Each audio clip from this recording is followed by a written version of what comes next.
Prosecution, and I feel like it's gonna be pretty short. Oof. Okay. First, that the defendant caused the death of Shad, and that she, second, acted with intent to kill him. Okay.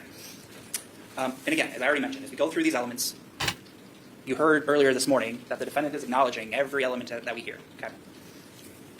Independent of the information you heard today, with the investigation you heard, the DNA, the other information, Dr. Tranquita's testimony, I would argue would prove all these elements as well. But you have on top of that the defendant's admissions to all these elements. Okay? So the defendant caused the death of Shad. I mean, that should be fairly clear here. Obviously, she admits that. You heard Dr. Tranquita's testimony of how Shad died, the cause and the manner of death, strangulation, excessive force being placed on the neck, producing his death. That was the sole cause of death that we heard. So let's talk about intent, right? Because admittedly, sometimes it's a tricky topic, right? We can never know anyone's intent truly, and as you're told, you're not going into the mind of somebody, right? You're kind of looking at all the facts and circumstances that you see. In this case, you have the benefit of the defendant opening up her mind to you and telling you what her intent was here. But you also have other signs, right? So what does intent mean? That somebody had the mental purpose to do something, right? Some volition. Or that they're aware that what they're doing is practically certain to cause that result, right? And you heard both, really, from the defendant. So I want to walk through that because there's a lot of points in that interview where the defendant is telling you exactly what her intent was in this case, right? His face was turning purple, right? She describes that, and how he's coughing up blood, and you know that's accurate, right? Because you heard Dr. Tranquita's testimony, and you saw those photographs. She's seeing that in person, and yeah, what does she say? I still didn't stop. No, she felt a heartbeat at one point, right? She talks about feeling his heartbeat, and she kept pulling more, and he wouldn't die. I just wanted him, and I was like, damn, right? She admits even that Shad's struggling in this moment, that he's fighting back, right? You heard from Dr. Tranquita as well about how it looked like at one point there were signs of that, where the collar slipped up along the tongue. She's telling you, I was waiting for him to die. I liked it. Yeah, because at some point when they were testifying, they were saying that there was like marks that looks like it was like consistent with like chain marks on the tongue, and we're all confused for a little bit, but it would make sense. Yeah, the chain did slip from the neck and then at some point into like his mouth. Yeah, it's pretty fucking graphic. She figured I'm already this far, and she's pantomiming the act. It's like she's starting a lawnmower. That's how hard she's pulling on this chain. Right? Took 3 to 5 minutes, she thinks. And again, that's consistent with Dr. Tranquita, right? This is not an accident. This isn't a whoops. Mm-hmm. This is an intentional act, right? We don't need to prove that she went to that house with this intent. Right? We talked about that in voir dire, and we kind of talked through that concept of how, as you're instructed, intent can be formed the instant before an act. The instant before the pull of a trigger, the instant in this case, before Schabusiness decides, I'm going to go further and pull on this chain so hard that it causes the result that we saw in Shan, right? So we have the mental purpose, right? From there she goes laughing again. Consistent with everything else we're seeing in the case. Maybe she meant that she blacked out after it. I don't know. I heard the blackout part, and I was like, wait, did she say that she blacked out when it happened, or like, yeah? Because I feel like they never really talked about it again in the interrogation. I don't think. But you also have Detective Kemp asking her, I mean, in that moment, did you kind of realize if you kept pulling on that chain that he would die? She's like, probably, yeah. She was aware of that. She didn't care. Right, so that goes to this kind of second either or part of intent, right? Was aware that her conduct was practically certain to cause that result, and probably obvious as you sit here of what's going to happen when you're pulling a metal chain like that hard for that long, seeing the result of what's happening to another person, that is going to be the result, right? So you're told you can't look into a person's mind. The defendant told you exactly what her intent was in this case. But as I mentioned, you also have other indicators, right? You have Dr. Tranquita's testimony describing the amount of force that would need to have been done to cause the injuries that he's observing, right? Down to the inner neck muscles, and he's talking about how strong and thick those neck muscles are, and there was hemorrhaging that deep. That's how hard and how long and how much injury the defendant was causing. Right? This isn't an accident. If it's an accident, you're not going forward. You're not seeing this result and keep pulling. You're calling for help. You're stopping. You're certainly not after the fact, after you finally finish, then cutting up his body, right? You have all the evidence in this case points to intent, right? You have her acts after the fact, like I said. If this was an accident, something happens, right? You call for help, and you have the exact opposite. You have the defendant cutting him up and cleaning up, getting rid of the remains, pouring it down the shower. We heard a lot of testimony about that, kind of wiping up with the Clorox wipes, which the defendant is acknowledging as well. So you have the defendant's statement in the case, and it lines up with everything else in the case, right? Even little facts that she's remembering and telling you about, right? The timeline of the February 21st night, right? We heard from A.J. Gannon, you heard the stipulated testimony from Mr. Tomes, you heard from Mike Therian. It's all consistent. Yeah, they were coming and going. You then heard from Steve Hendricks about, they got back sometime in the early morning, and I let them in. The defendant's telling you that same thing. Steve is talking about how at one point during the day on the 22nd, she comes up and asks for her eyeglasses, and we heard the defendant talk about that as well. We heard Detective Graff testify about that. So everything she's saying is consistent with what we're objectively seeing, what law enforcement is finding. And in some respects, the defendant's leading the investigation, right? Because when they get there, when law enforcement gets there. Shit, God damn it. I'm sorry, guys. Ah! I mute the stream when I run off, but just now when I ran off, I think I forgot to mute the stream. So when I came back, I hit the thing thinking that I unmuted it, and oh God, I'm so sorry. I wonder if she didn't confess to everything, would they have been able to piece the story together? Like, I know the doctor said that like there was hemorrhaging when he was strangled, so they know that was how he probably died, right? But like, I wonder, like, you know, they probably wouldn't have actually known if the dildo thing really happened or not, because she was, unless she confessed to it, right? Because they said there was no like conclusive evidence that Shad's DNA was on there, but there was also no conclusive evidence saying that it wasn't on there. So it was like kind of like, it was like a little confusing. So I feel like she just really, I don't know. Was there no plea deal for her? For confessing everything? I don't know. Actually, don't fuck that. Don't give her one. All right, guys. I think that's what I said. And yeah. It's not, as I talked about, it can be formed at any time before the act, right? It doesn't need to be premeditated. That's not the law in the state. And it's really important, too, to not confuse this with motive, right? We heard evidence about motive, right? And our interest in Jeffrey Dahmer and all that entails. Mm-hmm. But intent doesn't mean motive. This is what intent means. And we proved intent, right? She caused his death, and she acted intentionally, and she told you as much. Oh, so like in Wisconsin, first degree is intent? Because remember we were talking about Florida with Alexi. No, Florida was Sarah Boone, right? I think for Florida, you guys were telling me that first degree was premeditated, not intent. Oh, I don't know. We should look it up. So those are the two elements. Those are the two things. But the judge explained it. I don't know. I skipped through it. Count two, mutilating a corpse. So again, there's two elements for this crime. First, Okay. the defendant dismembered a corpse. Second, did so with the intent to conceal a crime. Yep. So the first element, I think, is pretty clear, right? And we heard extensive testimony from many people, and we saw Dr. Tranquita's diagrams, and obviously I can't imagine this element is going to be in dispute, right? And so again, though, we have this concept of intent, of the purpose to conceal a crime, right? And I mean, as you're instructed, you use your common sense. Like, why is somebody going to this length? Not only cutting up a body, we heard from Dr. Tranquita about the multiple start and stop kind of signs, the total evisceration of Shad, bagging him into other bags and attempting to carry out. Like, that's the intent, right? Use your common sense that's why you're doing that. But again, she was asked about this, the defendant. And remember in that February 28th interview, the second interview with Detective Groff and Detective Scanlon, she's saying exactly what her intent was, right? It was because there's other people in the house. What am I going to do? Leave the body and have mom find it? She admits, again, this was her intent, and it's obvious with our common sense, but it shows that the state has proved both elements of this crime as well. Look at that face. Look at that. It's third She's degree scowling. sexual assault. So the defendant had sexual intercourse with Shad and did so without consent. So I'll talk about the first part. Sexual intercourse is defined in the state as inserting any object into the genital or anal opening of another, or engaging in oral contact with the penis. We heard about both, right? The defendant admitted to both. She's talking about how she's put the dildo in Chad's anus after she killed him. She's talking about how she was sucking on his penis, and there were other phrases used to that effect. So again, we have, for both elements here, the defendant's admissions. And we heard from Mr. Scott, didn't we? We heard from Mr. Scott about the DNA testing that was done, right? And for some of the reasons why, even though the defendant's DNA is on that dildo in Shad's house, Shad's DNA wasn't found on there, and nothing excludes that possibility. And again, everything the defendant's telling you is consistent with other things you're seeing. So there's no reason to believe, a reasonable hypothesis to believe, that she's not also telling you what's happened in this case too, right? This time. And the second element, did not consent. I mean, that, as you're instructed, is kind of inferred by the fact that at the time that the defendant's telling you she's engaging in these acts, that Shad's deceased, right? So he's not in a position to consent. Okay. Yep. So those are the two elements for count three. So in total, 6 elements for the 3 offenses. And again, you're given a lot of law on how to assess credibility of witnesses, and that's good, and you should follow it. Really, you kind of just use your common sense as jurors. And again, the defendant's telling you what happened, and there's nothing in the case to disbelieve what she's saying, right?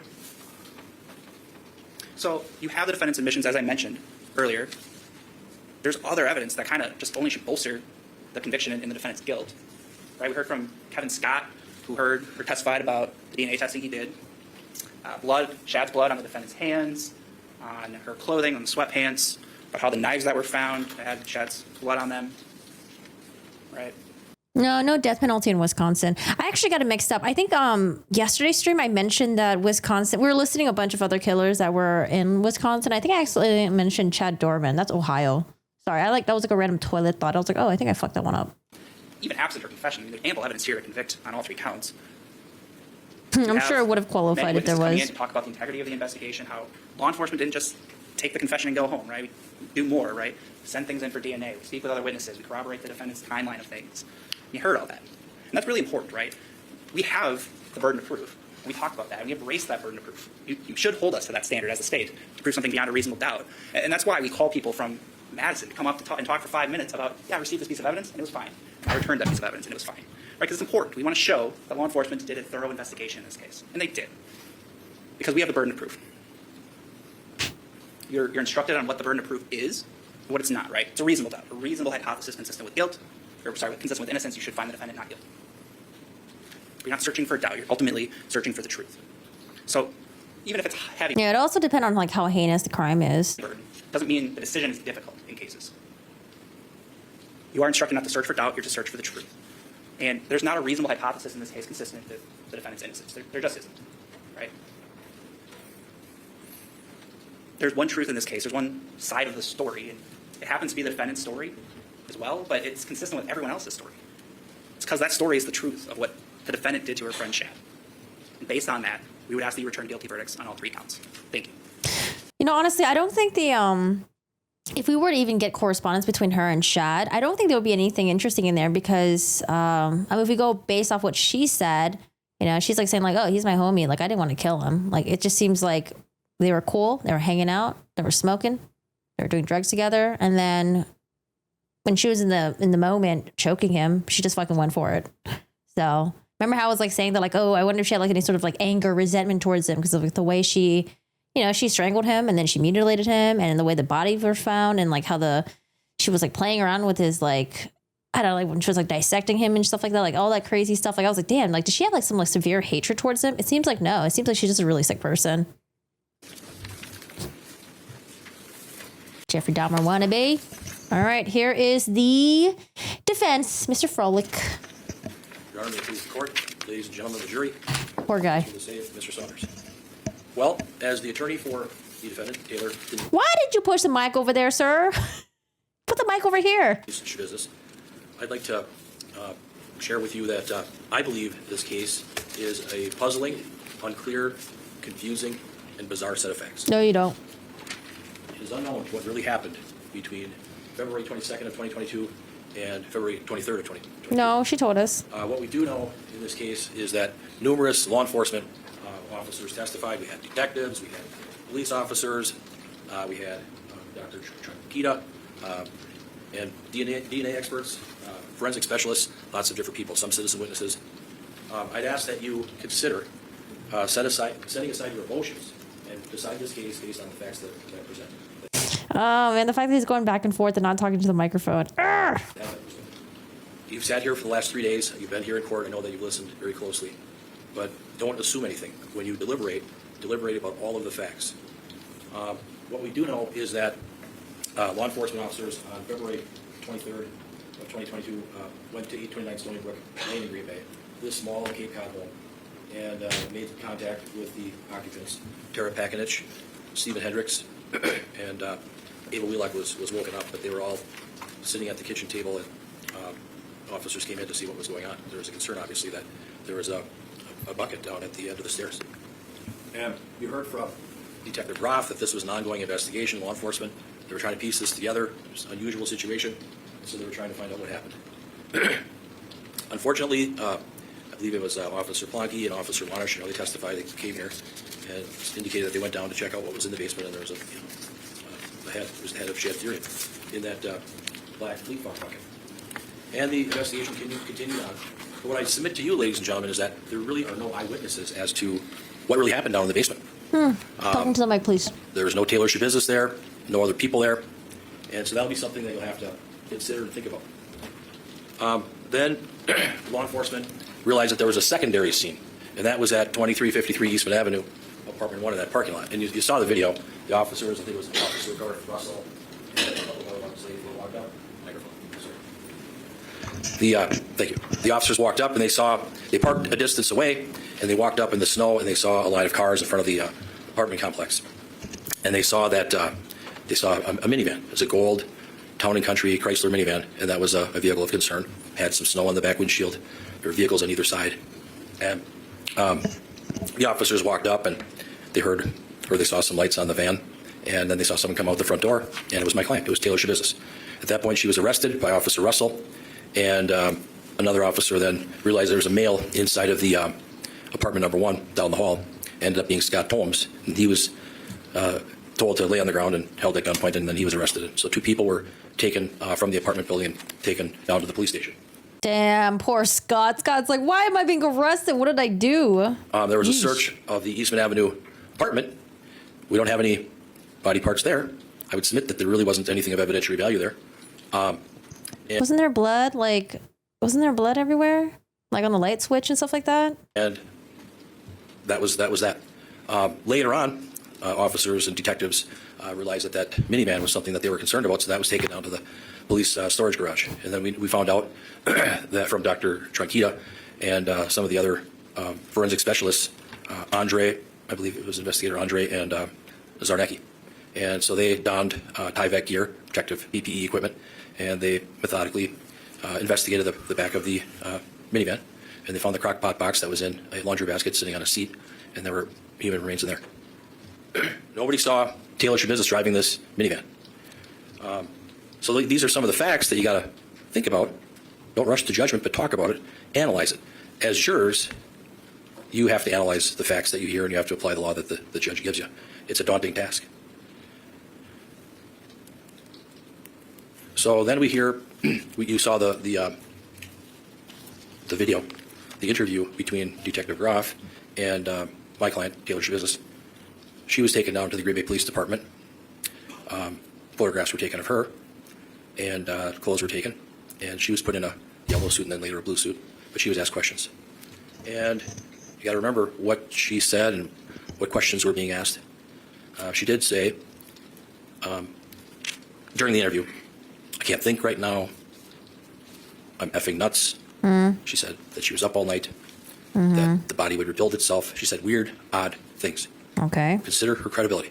Consider what she says. Consider what she said to Detective Groff or Detective Scanlon. She said stuff, I would submit, that she said things that didn't make sense. It doesn't sound like she agrees with the attorney. Yo, attorney better watch out. You might get an ass whooping after this. Says, I have no idea to some of the questions that the detectives asked her. You remember seeing the video on the screen. I'd ask that you recall that she had inappropriate laughs, inappropriate smiling, odd responses. Yep. I would submit that she indicated that she did not have sex. She did not have penis to vagina intercourse with Schabusiness. She indicated that she came to the residence and they went downstairs and within 5 minutes they got to it, whatever that means. Whatever that means. She talked about during the interview with Detective Groff rebuilding muscle or rebuilding into muscle. Sometimes she wasn't responsive. She talked about hearing gunshots, but I believe Detective Groff said that there were no gunshots in the area of Stony Brook, Eastman Avenue, or some other place. She said she was paranoid. She said weird things like, I don't like open spaces. I don't like open spaces. No clothes came off, no kissing. She said that she allegedly put the dildo into Mr. Therian's backside, his butt area, his anal area. There's no DNA. We heard from Kevin Scott, DNA expert.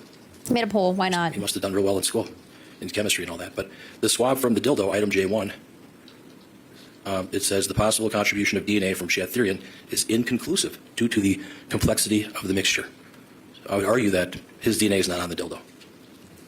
So I would argue that even though the state is charging out third-degree sexual assault, there is no shred of evidence to support that particular charge. And I'd ask that you take that into account. No evidence at the Eastman Avenue apartment. When Detective Groff had my client come down to the Green Bay Police Department with Detective Kevin Kempf, they were talking with her for a while. The interview was maybe 3 hours or so. And then they took a break because Ms. Schabusiness had cuts on her thumb, scratches on her palms, other cuts on her fingers. Some of them were deep. You saw the pictures because I believe they were published. And she was taken over to St. Vincent's Hospital for medical evaluation. I would submit that the blood on her hands may have been her own because of the deep cuts that she had suffered or that she had. And where the she gets defense had cuts from? subpoenaed Mr. Scott Holmes. He was unavailable, and he gave an account of that night. And he had indicated, at least on Monday night, that would have been February 21st, that Taylor Schabusiness and her friend Shad came over. He had seen Shad before, but didn't know his name. And then he thought that they hooked up to do meth. And then he talked about his vehicle. And he talked about that Taylor Schabusiness had used his vehicle in the past and didn't get permission on that particular night. Then he indicated that he was drinking. And then he indicated that Taylor Schabusiness returned to his house around midnight with his vehicle, went to her bedroom, and he had a suspicion that she may have been high on drugs. And then he had indicated that Taylor had the bedroom and that he would sleep in his chair. So that's, something else that you have to think about. Really?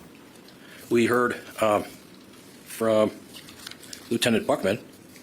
He was a veteran on the Green Bay Police Department. Okay. And that he was doing some investigating, and he wasn't sure if Taylor Schabusiness was a suspect or a victim. Initially. Because it was an ongoing new investigation. So that's something you have to take into account as well. What? Knowledge is The progressive. state brought up As you gather more information, it some changes. photographs, a picture of Taylor with her phone. And Okay. young girls, I submit, they like their phones. So do all kids, young people. They like their phones, and they look up things on the internet for a variety of different reasons: shock value, curiosity. Hey, A-bomb. But we have a situation here where Taylor did do some searches about Jeffrey Dahmer. I would submit that that's a ruse, that doesn't necessarily mean anything, and that people search the internet for all kinds of things on the internet, and that it's for shock value. So that shouldn't really play any part in this case. I would ask that you discount that and set that aside. Okay.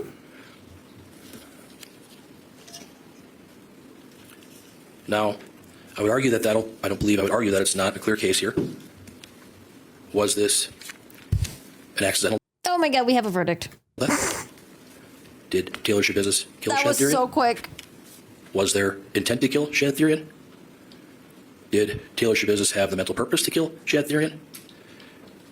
Different theories, different things for you to think about. You are all like analysts. I mean, You we have already to know assess, guilty. decipher the facts. The facts here are very complicated, confusing, unclear. 2 different locations, no eyewitnesses. Taylor Schabusiness, we learned that she went to school with Shad Therian, middle school. Mm-hmm. They They have a verdict. They're friends. They hung out. You heard from A.J. Gannon. He hung out with them as well. Can you trust what someone says when they're hopped up on meth, on drugs? The state wants you to look into Taylor Schabusiness's mind to find out what her intent was. And that's a difficult task. Did she have a clear mind on February 22nd of 2022 as to what was really going on? Accidents can happen. When accidents happen, people can make other choices in a panic. Is it less than Something an for you hour? to think about. This sexual assault charge, how can you have sexual intercourse with the facts that have been laid out and presented to you? It's mind-boggling. How can you have sex when genitals are in one place and bodies in a different place? It's foggy, it's cloudy. It's hard to imagine, almost impossible to try and figure out what did or didn't happen. I would submit to you that no sexual assault occurred. I'd ask that you find her not guilty of third-degree sexual assault. You can't rely on everything Taylor Schabusiness says. Think about that, please. She chose not to testify under our Constitution of the United States of America. She doesn't have to testify. That's what the law provides. You don't have to take the witness stand. You have a right to remain silent. And you can't use that fact alone against her. I would argue that, based on all of the evidence and the testimony in this case, that you find my client not guilty of all the charges. Thank you very much for your time. Oh, I forgot there's rebuttals. Rebuttal? Okay. This case is puzzling. This case is bizarre. This case is in absolutely no way unclear. I feel like we don't really need a rebuttal, but he's like, I prepared a speech. Please let me go up there. Let me get some telly time. It is crystal clear what happened to Shad Therian. And we know that. We know that because the defendant told you. She told you what she did to Shad Therian. Mm-hmm. Is it bizarre? Is it unnatural? Is it strange? Yep. Yes, absolutely. People do bizarre, unnatural, strange things. They engage in criminal conduct. People kill other people and they dismember them. That's what Taylor Schabusiness did. And we know exactly what she did because the words from her mouth told you with specificity what she did. Can we trust always what Taylor Schabusiness says? No, but as Mr. Saunders told you, we trust but we verify. We didn't stop at taking her statement. We corroborated. She guided the investigation with the specificity of her statement. How can we not trust her statement when she describes in detail the mechanism of injury, which is exactly what is described and confirmed by Dr. Tranquita. Excessive strangulation over a period of time with layers of injury, exactly as she described it. Described that his tongue would be out. She described that. Dr. Tranquita described that and showed you that. She described his struggle. He's struggling for his life, and she continues to pull that chain, demonstrating her intent to kill Shad Therian. And we know that because we see that in the physical evidence. We see the marks on Shad's tongue. We see the damage to his neck. She described to you what she did with his body after she killed Shad. Oh, we don't need And to we know that recap. it's true because the body parts were exactly where she told you they were. Detectives are finding everything she says on scene, and you saw it with your own eyes, that just what she told you is exactly where those things were located in that residence. She wasn't cloudy. She wasn't unclear. She wasn't hopped up on drugs. She knew where to find the drugs. She knew where they'd find the pipe. She knew where they'd find the chains. She knew where they'd find the knives. She knew the name of the bag where the body parts were going to be located. She could tell you that she put the organs in plastic bags. She could tell you that she cleaned up with Clorox wipes and she put them in the bags as well. She could tell you that his lower extremities were in the car. This is the most specific confession anyone could ask for, and it is corroborated in detail by the work of the Green Bay Police Department. This is bizarre. This is strange. This is unnatural, but it is in no way unclear. We know exactly what happened. We know exactly what Taylor intended to happen for all three of these offenses. She engaged in intentional conduct in each of these acts. You are asked to look at each of the 6 elements, and there are only the 6 elements that Attorney Saunders described to you. That as to count 1, she did cause Shad's death. There is no doubt she had the mental purpose to do that. And that she knew that her conduct was practically certain to cause it. She described to you how she visualized him struggling, blood coming out of his mouth, but she did not stop. He's turning purple, but she did not stop. He's coughing up blood. He's pissing himself, in her words, but she did not stop.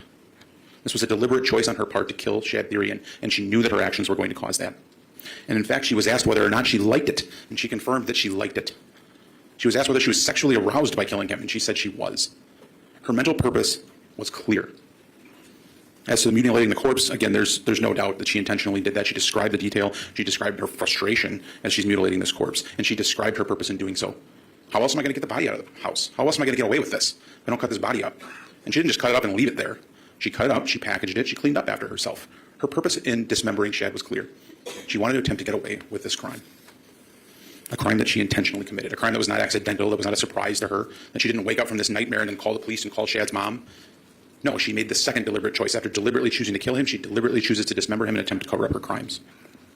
And likewise, the sexual assault is equally clear. There's no doubt that she had sexual intercourse, and for counsel to say that we can't merely accept the word of the defendant, you're asked routinely in sexual assault cases, juries are asked routinely to take the word of a crime victim with no physical evidence. We don't have to take the word of the crime victim. We have the word of the defendant who confesses to this crime and tells you exactly what she did, again, with specificity, and tells you know what, I did this and I did it with that dildo. And here's where you can find the dildo. It's in the wall, it's in the box, I put it away. And what happened? They found it in the box, put away exactly where she described that it would be. And she clearly was sexually aroused by this whole incident, and she described that to you herself. So clearly it follows, it makes sense, it's logical, it is reasonable that she did exactly what she told you she did.